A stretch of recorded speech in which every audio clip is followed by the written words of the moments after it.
The answer to that question is the same, what I'm seeing here, low participation. People need to fight and speak out. Low participation in objecting to it is what you're saying? Issues, politics, a lot of things in general. The voter turnout rate last week was pretty low. It's like when a child misbehaves, it's usually the parent's fault. Who did vote last week? Awesome. This is definitely That's the great. right crowd to be in. Yeah. Would love to hear from someone about why you decided to vote. We have one county that centralizes everything in the Las Vegas Valley. We're the only metropolitan area in the U.S. that does that. So I think when this area grows, we don't update our local jurisdictions. So an effort to maintain control, power within a certain group of people. I guess with that fearing of change. Right now, we pay 40 cents more per gallon than Mwapa and Pahrump, and I compared Chevron stations.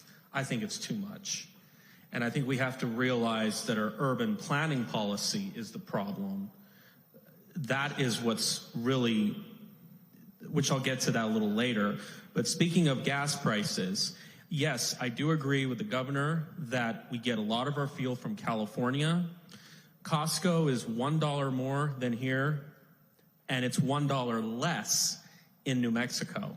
This has to change. Where do you start with road improvements, for example? How do you fund those? First, you can start off by changing urban planning policy for future growth. Where do you see the issues with current urban planning? Long story, I'll get to it later, but go on and let others reply. Okay, we'll come back to you. Oh, I did see you. I think that the vast majority are unhappy with the way things are headed. The way I see things in the Las Vegas area, a lot of bad apples took over the area after the 1980s, especially the major casino hotels. And this is where we're seeing service quality, overpriced goods has really affected it. It's also impacted our politics with dirty money tied with the NGOs and unions, and they use their one county system to centrally control everything. This is why I propose breaking up the county. In addition, our economy is largely, especially here in Las Vegas, propped up by credit cards, and these unsafe loans, because again, we didn't truly recover from the financial crisis 15 years ago. It was really bad. We reinflated another bubble. We've continued the same mantra of building cheap quality homes in addition to horrible urban planning policies. It is no coincidence why so many people believe that we're in the wrong direction. And I think a lot of people agree we need a lot of new management. Thank you. We, like I mentioned before, we didn't really have a real recovery from 2008. That's where the problem was. Home prices bottomed in 2012. They reinflated again. We allowed the system to take over. Our elected officials from both parties were incompetent about a decade ago. We lowered interest rates very low. So I guess perhaps we could open more federal lands, but we have to let the bubble implode.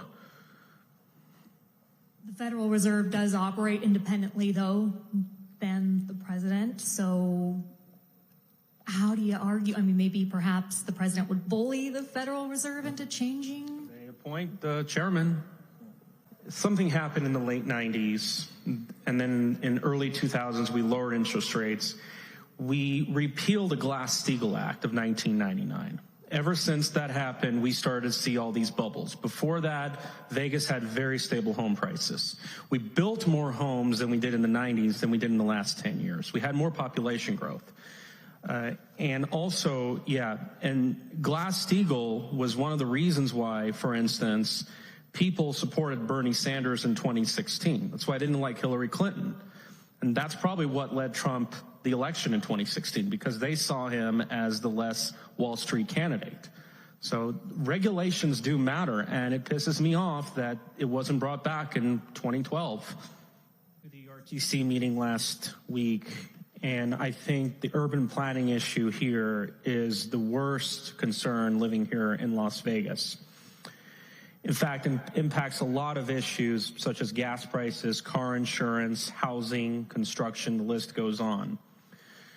The top concern in Las Vegas is that most homes here are tiny lots or multifamily, and yet they're very car dependent. The housing is very comparable to many inner city neighborhoods across the country. This car culture is not free choice, despite what people tell you. This is done by zoning, a lot of codes and regulations. And by the way, I was going to be in another organization downtown, which we focused on traditional, more walkable neighborhoods. I instead had to come here instead of going there. So if you want more, I can tell you later. In fact, a lot of this is a huge factor in emissions, because you talk about the environment. Well, why don't we talk about how we should make it easier for people to go across the street and get their errands done, rather than just plugging it in, because energy forms still have impact on the environment. The heart of the problem is, in addition, we have parking mandates, which jacks up housing costs. We have arterial routes like St. Rose Parkway, Blue Diamond, Rainbow, Craig, and so forth, that divides neighborhoods and makes it difficult for people to cross the street. It also raises the temperature, the urban heat island effect, so it's 7 degrees cooler out in the desert. So we have to move away from cul-de-sacs, strip malls, and the system that we've had for 80, 90 years. And it's time to really look back what we used to do in downtown or even historic Boulder City. Until we don't look and address this issue and build something different at a massive scale, I believe most of the problems here in Las Vegas are going to persist. Thank you. And thank you all for joining us.